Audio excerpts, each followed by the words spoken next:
Bonjour, aujourd'hui je vais vous parler de l'analyse en composantes principales, également appelée ACP. Nous allons commencer par voir pourquoi réaliser une ACP, c'est-à-dire à quelle problématique cette méthode répond. L'ACP est particulièrement utile lorsque nous sommes dans un contexte de grande dimension, c'est-à-dire avec un grand nombre de variables.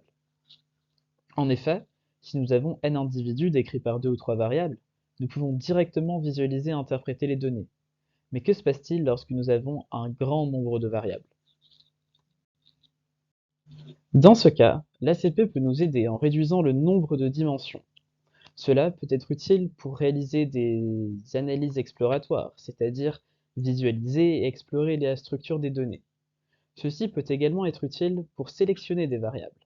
En effet, l'ACP nous permet d'identifier les variables variant le plus à travers nos données et sélectionner un nombre réduit de variables indépendantes.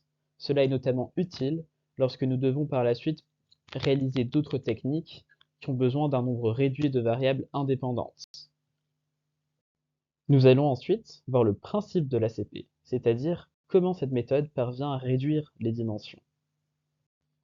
L'ACP est une technique non supervisée qui cherche une série de composantes principales, c'est-à-dire des combinaisons linéaires de variables, de telle sorte à ce qu'elles maximisent la variance tout en étant indépendantes car orthogonales les unes aux autres.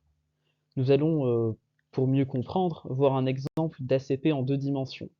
Mais il est important de souligner que réaliser une ACP sur un espace à deux dimensions n'est en général pas très utile. Nous avons donc ici un ensemble d'individus décrits par deux variables, Gen1 et Gen2.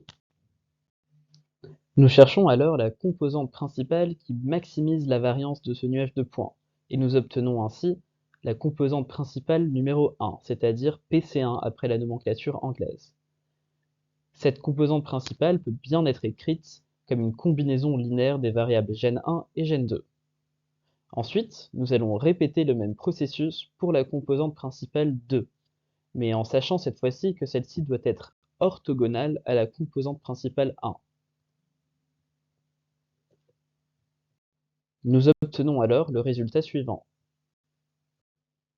Avant de réaliser l'ACP à proprement parler, il est important de transformer nos données pour les centrer sur leur moyenne et les réduire, notamment lorsque celles-ci ont des unités différentes.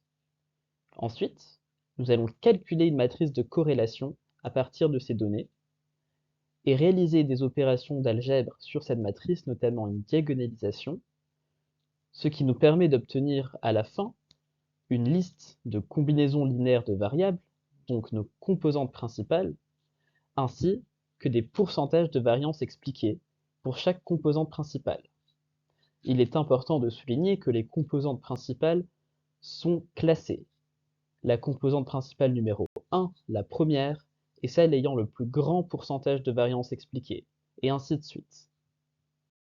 Enfin, nous allons discuter des résultats, de leur interprétation et des paramètres de l'ACP. Concernant le choix des paramètres, il n'y a pas de paramètres à choisir, ce qui rend l'ACP très reproductible.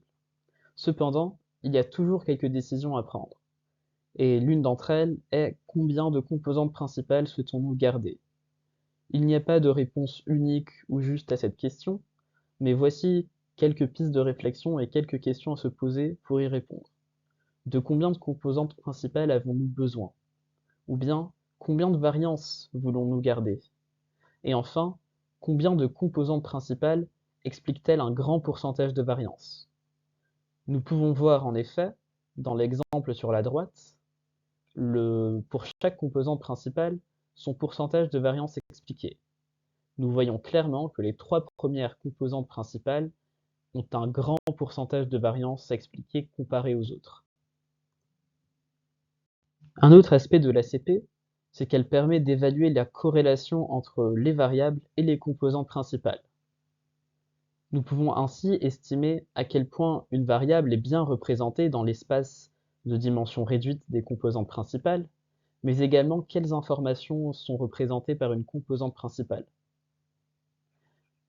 Sur la droite, nous pouvons voir un graphique qui représente chaque variable comme un vecteur, dont les coordonnées dans cet espace de dimension réduite sont ces coefficients de corrélation avec les composantes principales considérées. Ainsi, des variables avec de longs vecteurs, c'est-à-dire proches de la circonférence du cercle, sont des variables bien représentées dans cet espace, tandis que les variables proches du centre, comme FE par exemple, ne sont pas très bien représentées. Dans cet exemple, nous pouvons voir que la variable BOD, par exemple, est très fortement corrélée positivement avec la composante principale numéro 1, tandis que la variable température est très fortement corrélée avec la composante principale numéro 2. Ensuite, nous pouvons regarder aux projections des individus dans cet espace aux dimensions réduites. Comme nous l'avons annoncé précédemment, cela peut nous aider dans la visualisation des données, en regardant leur structure, en identifiant des sous-groupes et possiblement des outliers ou des tendances. Ici, dans l'exemple sur la gauche, nous pouvons voir que les données sont clairement séparées en deux sous-groupes. Tandis que sur la droite, nous avons étiqueté les données. Et la PCA nous montre qu'il y a une claire séparation entre d'une part les desserts et d'autre part les entrées et les plats principaux. Et finalement, pour conclure sur cette méthode, je vais aborder ici quelques limites. Les premières sont qu'elle suppose et détecte uniquement des relations linéaires dans les données. Elle suppose également des distributions gaussiennes de ces données. Ensuite, elle est très sensible aux outliers. Ainsi, si des outliers sont identifiés, il peut être utile de les supprimer et de répéter l'analyse, car ceux-ci peuvent perturber l'identification des composantes principales. Et enfin, l'ACP ne conserve pas les petites distances entre deux points. Merci pour votre attention.